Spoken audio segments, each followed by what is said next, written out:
Beyning qizi dadasiga o'zini billa apirishni aytib yalvordi. Hatto o'zini mujohidlar bilan jang maydoniga, o'q yomg'irlari orasiga berishiga yo'l qo'yishini o'tinib yig'lab boqdi. Lekin bey qizga: "O'zlaring bilalar, umoq qizim. Erlar dushman bilan yuzma-yuz elisha oladi. O'limga tayyor. Lekin havosi qattiq sovuq tog'larda qiz ayollar mujohidlar uchun bir ish qilib berilmaydi. Hatto yuk bo'lib qoladi. Qiz ayollarni bexatar joyga qo'yib qo'yishimiz lozim", dedi. Kishilar taraf-tarafdan kelib safga qatilishdi. Sharqiy Turkistonning har qaysi rayonlaridan kelib qatilgan fidoilar yig'ilib zo'r bir qo'shin tashkillandi. Xitoylar omonlik tilashib, bu yoqqa qachishatdi. Rossiya voqealarni yaqindan kuzatib turibdi. Stalin Mongoliyadagi odamlar orqali inqilobga yordam qilg'usi borligini bildirdi. Harbiy yordam qilish arzusini bildirib, elchilar umid avatdi. Xo'janiyaz hoji bu masalani muzokara qilish uchun odamlarni yig'di. "Men Rossiyaning maqsadining nimaligini nihoyat yaxshi bilaman. Ular azaldan bizning mustaqilligimizni xohlagan emas. Ularning maqsadi diyorimizning boyliqlarini qo'lga tushirish uchun zaminimizga putini tiqib olish. G'arbiy Turkistondagi qarindoshlarimizga qilganni bizga qilmoqchi bo'lyotdi", dedi. Odamlardan biri: "Xitoylarni yo'qotishda ruslar bilan ittifoqlashsaqchi", dedi. Xo'janiyaz hoji javoban: "Agar o'z zaminimizni o'zimiz ozod qila olmasak, mustaqil bo'lishga haqqimiz yo'q demakdir", dedi. "Dushmanimiz vahshiy. Uni yo'q qilish uchun shayton bilan ittifoq tursakmi, bizni hech kim ayblay olmaydi." "Aldirmang do'stim. Rossiya yana bir dushmanimiz. Ruslarning bizga yordam bermoqchi bo'lishi bizning g'alaba qilishimizga ko'z yetganligidandir. Eng oson, eng qulay yo'l bilan maqsadiga yetmoqchi. Janoblar, kafirlarning hammasi o'xshash. Eng buyuk ittifoq vatanimizning har qaysi yurtlaridagi xalqimizning ittifoqidir. Albatta, bu ittifoq Allohning soyasida bo'ladi. Alloh taolo: "Ey mo'minlar, mening dushmanimni va sizlarning dushmaninglarni do'st tutmanglar", deydi.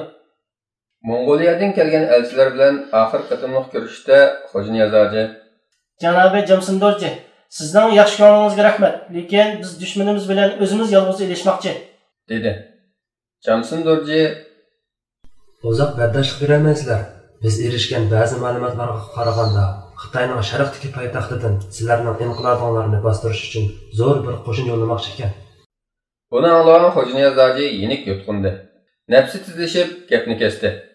"Yetkizgan do'stinglarga rahmat, lekin sizlarning shartli yordaminglarni qabul qila olmaymiz.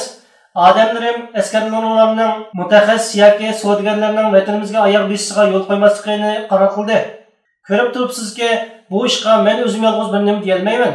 Inqilob qo'shini o'zining yo'lini o'zi belgilab bo'ldi." Inqilob o'z yo'lida yurib ketdi.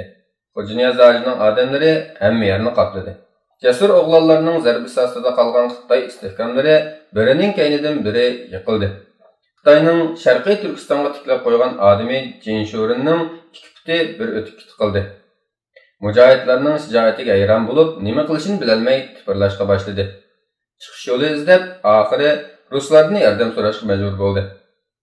Ruslar Sharqiy Turkistonda tijorat vakolatxonalari qurishga yo'l qo'yilishi va Sovet grajdani har qanday kishining vatanimizda hech qanday tashvishga uchirmay erkin harakat qila olish sharti bilan yordam berishga qo'shildi. Jang toza keskinlashishga boshladi. Biz tog'davan yor jilg'ulardan ashatdik. Daryolar kechib, yayloqlardan o'tatdik. Xitoylarga yordamga kelgan rus askarlarini va kuchli qurollarni ko'rdik. Xitoy ishg'olidagi shaharlarda ruslar yamrab ketishga boshladi. Ular g'arazlarini amalga oshirish uchun atlangan bo'lib, kommunizm saptatisini tarqatish, hokimlarga, yurt cho'nglarga pora berib, o'zlariga moyil qilishga tirishish bilan mashg'ul edi. Hatto tehi tunigilla ittifoqlashmoqchi bo'lgan Xo'janiyaz hojini yo'qotish uchun buni kuchkirtayotdi. Uningdimi dahshatli bo'lgani, ruslar har qaysi sinflarni bir-biriga dushman qilib, oraga fitna terishga tutish qildi.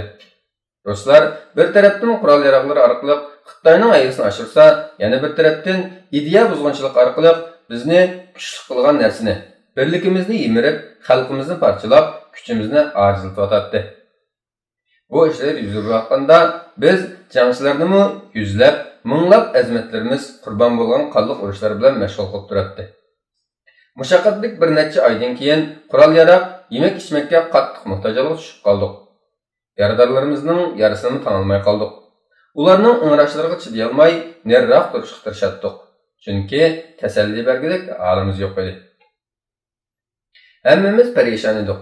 Ruslarning navbatdagi yordami Xitoylarga yetib kelguncha ozroq nafas olgandek bo'lib, fursatni g'animat bilib taqqa chekindik. Shunday qilib, biz safarga shunchalik yaqinlab qolgan bir paytda Jinshurin qaytadan bosh ko'tarib oldi. Tog'da O'nkir, Jilg'a, Tikqiya va kichik o'tganlarda buyruq kutib yotatdik. Xo'ja Niyoz bizlarning aramizda aylanib yurib so'zlaydi. Azimatlar, jangda erga bir navbat, yerga bir navbat degan gap bor. Biz Allohga va'da berganmiz. Ya g'alaba qilamiz, ya shahid bo'lamiz. Asla taslim bo'lish yo'q. Biz azobga bardoshlik berib, zafar quchqanda shukr sajdasi qilib, shahidlik bedeliga Alloh rizosiga erishish uchun tog'larga chiqdik. O'rlik boshqalar elib bizga hadiya qilgudek arzon emas. Xo'ja Niyoz o'tkir ko'zlarini egiz cho'qqilariga soya tashlab turgan bulutlarga tikkanicha bir oz o'ylanib oldi. Bepayon yayloqlarga nazarini og'dirib, o'zi va jasur yigitlarimiz bilan bu muqaddas va azim yurtimizni daftarni qilayotgan maynat axlatlarni supurib tozalayotgan shu kunni tasavvur qilayotgandek ko'rinadi. Miyqida kulib qo'yib, gapini davom qildi. Ko'rgansizlar o'ruslarni, tunigan bizga yordam qilmoqchi bo'lgan, mana endi dushmanlarimizga madad beryapti. Endi ularning hozirgi aloqatimizning jinoyatchi ekanligiga ishongansizlar. Xo'ja Niyoz hojining chiroyiga bayonqi kulgisi qaytib keldi va yana so'zini davomlashtirdi. Qayg'urmanglar qarindoshlarim, Xristian dunyosi burundan tortib bizni yo'q qilishning g'amida bo'lib keldi. Fursat topsalar islom diyori bo'lgan vatanimizni qo'lga kirgizish uchun ruslarni daydayiga soldi. Chunki xristianlar botirlarimizning ahli salaf urushlari jarayonida Turkiya va islom dunyosi qilgan yordamlarini unutib qolmadi. Vatanimizning shonli tarixi va madaniyati bor. Uning ustiga diyorimizning yer usti va yer osti boyliqlari nihoyat mo'l. Ya'ni ularning vatanimizga ko'z tikishi uchun minglab sababi bor. Lekin eng muhim sabab bizning musulmon bo'lganligimizdir. Chunki ruslar kommunizm safsatisini tarqish jarayonida musulmonlardan ko'rgandek qattiq qarshilikni hech kimdan ko'rmadi.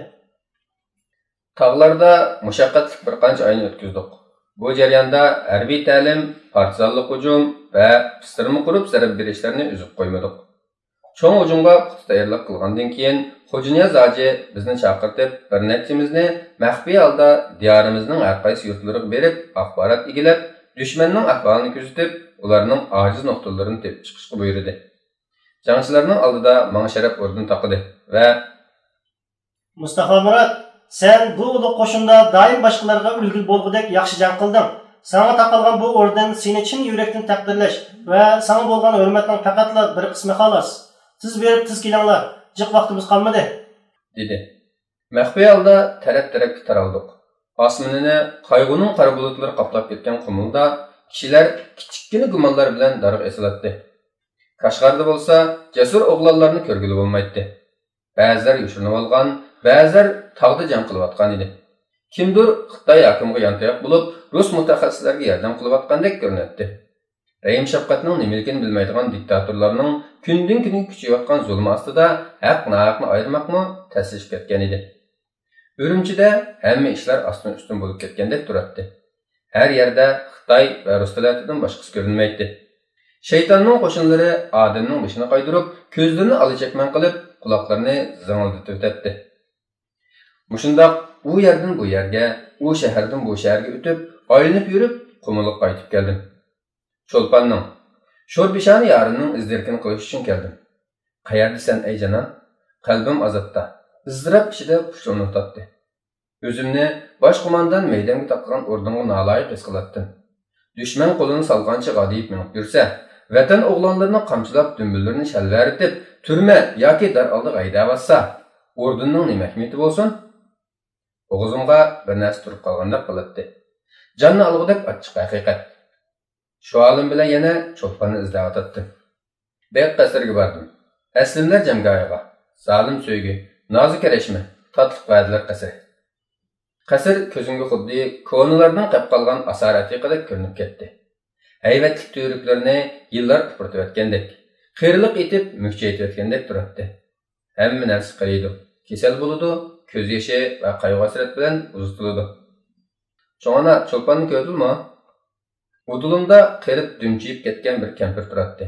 Beshini ko'tib, to'rilishib ketgan ko'zlari bilan men qarab, "Men bu yerda o'ltirg'ili bek uzun yillar bo'ldi. Bundaq bir ismni anglab baqmadim, dedi. Assiq tayinib bir necha qadam mangandan keyin qo'riq bosgan alqinni ko'zlariga soya qilib turib, yoq yurtliq o'xshamamla? deb so'radi. Yo'q, men mush yerlik. Ko'zlariga yosh to'ldi. Qaraganda tog'dan kelgan o'xshayla bolam. Mening 4 o'g'lim bor edi shu yerda. Bir ketgancha qaytib kelmadi. Birasinglar meni ularning qishig'i apirib qo'ygan bo'lsanglar bo'ladi. Bu yerda tul qizlarim bilan kun ololmay qolyapmiz. Kuyo'g'illarimni qo'y bo'g'izlagandek bo'g'izlashdi. Bir muncha uşaq bolalar bilan qoldik. La'natdekkur Xitoylar, o'lgur uruslar. Ishg'ol ostidagi qumul ko'chalarni aylanishni davom qilyotdim. Tuyuqsiz bir ko'n birodarimni ko'rib qoldim. Mansurdurg'a ixtiyorsiz ismini to'g'rilab soldim. Menga yaqin keldi. Mustafa Murat, bu senmi? Chin quchoqlashib ko'rishdik. Ondan qo'limdan tortib, bizni hech kim ko'rib qolmaydigan xoli bir yerga boshlab bordi. O'ltirib, paranglashib boshladik. Senda xabarlar qandaqroq, Mansur? Mansurdurg'a g'amkin o'xtatib qo'ydi va İli Altay Çöçek'teki inqilabqa qatnaşqan qarindoshlarimiz vahshiylarcha qatl qilinyapti. Turumlarga so'linib qonliq bostirish va intiqomga duch kelyapti. Kucha va Oqsumga o'xshash. Istibdod har yerda hukm surmoqda. O'rislar g'arazlarni ishga oshirgan planlarni tuzishyapti. Ular egalgan mutaxassislar jang taktikasi, tijorat va tashviqot bilanlar cheklanib qolmay, yana ichlarida odam qiynash, qatl-om, islom va musulmonlarni qandoq yo'q qilishlarini tadqiq qilganlarmi bor ekan. Mansurdurg'aning ko'zlari yoshlandi. Isadab yig'lab ketdi. Buningga Alloh rozi bo'lamdi? Alam bilan aytdim. Albatta rozi bo'lmaydi. Endi sen nimishqa bizni zulm va xorliq ichiga tashlab qo'ydi? Alloh adildir, Mansur. Lekin zulm ummatni qayg'u alam dengizga g'arq qilyapti. Shunda bo'lsa-mu Alloh adildir. Adolat degani mushu kofirlarning yo'q bo'lishi. Qo'llarimni mo'rsa qo'yib turib aytdim. Allohning yordamiga erishish uchun haqiqiy mo'minlardan bo'lishimiz kerakligimi adolatdir. Beshini lang'ishtib, To'g'ri deysan. Aramizda dushmanga yordam qilayotgan munofiq xoylar bor, dedi. Ular azsanda. To'g'ri. Aramizda hech ishga aralashmay tark dunyo bo'lib olganlarmi bor. Pasif insonlar hamma millatda bor. To'g'ri. İçimizde Allah'a kufrlik qilib, Moskvadan kelgan siyosiy yo'llar tarqatgan kommunizm sapsatisiga erishayotganlarmi bor taxi. Mansur qon quyganda qizirib ketgan ko'zlari bilan menga labba-labba qarab qo'yib, aramizda yana shundoq go'zal ayollarmi borki, fazilatning nimaligini bilmaydigan. Mansurning so'zlari yuragimni mujidi. Qaraganda uning qalbi umidsizlik va iztirob ichida jon talashyotdi. Halbuki ishlar uning degandek emas edi. Bizning xalqimiz sabrlik mujohidlardan bo'lib keldi. Taslim bo'lmadi. Xoin munofiqlar bo'lsa nihoyat oz bir qism edi. Ularning ichida dushmandan qo'rqib, qiyin qistoq chidamay, mush yo'liq menib qolganlar bor. Osondagi bir qism bo'lsa, pul-mol uchun mush yo'lga ketib qolganlar. Ayollarga kelsak, ayollardan bir qism jahil g'afillar bir-biridan uchun razillik ko'chalarida xorlandi yoki tahdid oldida sharaf o'limdan past hayotni a'lo bildi. Mening bu ishlar haqidagi tushuncham Mansur Durg'unikiga o'xshamaydi. Men Mansurni burundan tartib taniyman. Uning bir oz mukammaliyatchi shoirona mijozi bor. Sahihul Buxoriyni yodqa biladi. Xiyol dunyosida doim tariximizdagi sha'ni shavkatlik davrda yashaydi. Sharafli o'tmishimiz bilan xarzabulluq hozirimizni yarashtira olmag'achqa o'zining ruhiy dunyosida tanqonlik hosil qila olmay qoladi. Nimishqa amaliyotni o'z bitish qabul qilmaymiz?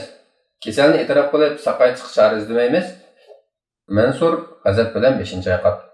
Kasalning alomatlari saqaytishga umid yo'qligiga dalolat qiladi, dedi. Amiz qanday qilamiz, Mansur? O'limni boshqa chora yo'q. Umo mayli, ammo qanday qilamiz? Nima demoqchi bo'lganini tushundi. Ko'zlari o'ynab ketdi.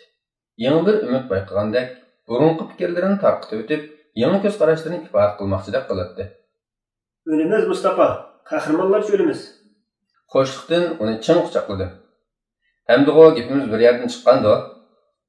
Albatta. Aslida men toq chiqib sizlarga qo'shilishni o'ylab yuratdim. Tamommiz. Ulug' kuni yetib kelishga oz qoldi. Qumulning bo'lin quchoqlarini aylanishga boshladik. Kecha zulmat pardasini tortgan bo'lsa-mu, shahardagilarning ahvoli to'lin oydek ro'shan edi. Avam puhra jin sho'rinning zulmidan, ruslarning hiyla mikirlaridan jaq to'ygan edi.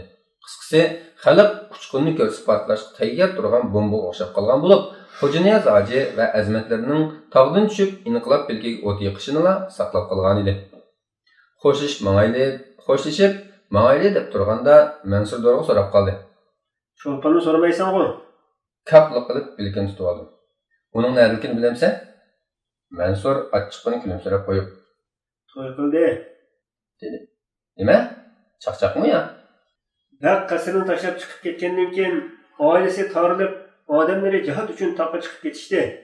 Cho'lpon qattiq ruhiy zarba yegan bo'lib, to'xtamay yig'lab, varqirab yuradi. Lekin uning yig'lashlari, varqirashlari go'zal jamoliga hech qanday ta'sir yetkazmagan edi. Tushundingmi gapimni? Hech nima tushunmadim. Qumulga tunji qitim kelgan bir Xitoy qo'mondan uni ko'ribla yoqtirib qopdi. Bo'ldi. Bu masala mushu yerda qolsin. Unutib ketgani yaxshi. Bu vaqtda jiq gap qilganning foydasi yo'q. Qalbimdagi shodlik uchqunlari o'chirilgandan keyin o'zimni xuddi bir yor libida tegi yovvoyi hayvonlar, yirtqichlar, qop-qora islar to'lib turgan bir angning libida turgandek his qildim. Xuddi kichik vaqtimda qara besib qolganda ko'rgan bir yomon tush qaytlangan edi. Bu chaqda dadam menga uxlashdan burun Oyatul Kursini o'qib, payg'ambar alayhissalomga 100 qatim durud o'qib ketishni o'rgatgan edi. Bu yomon tushning nima deb xiyolim kelib qolganligini bilmadim. Ah, Cho'lpon, sening keyingi ko'z yoshlaringga ishonaymi yoki boshdagi rad qilishlaringmi? Yoki vidolashishdan burun Xitoylar haqida ularni chilbirlarga o'xshatib qo'ygan so'zlaringmi? Soat qaysisiga ishinay? Qaraganda ochiq haqiqatga ishonishim kerakdek turdi. Tamam emas Mansur. Qumulning qayg'u bosgan zulmatli kechasini qarab, gapimni davom qildim. Tog'da kechini supsuzlik ko'rasan. Jangchilar o'qigan marshlardan yuraklaring o'ynab ketadi. Ko'k yuzga yulduzlarni ko'rish uchun qaraysan. Bir talla cho'lponni emas, millionlarcha yulduzning mangulik kulimsirashini ko'rasan. Tog'lar pek go'zal Mansur.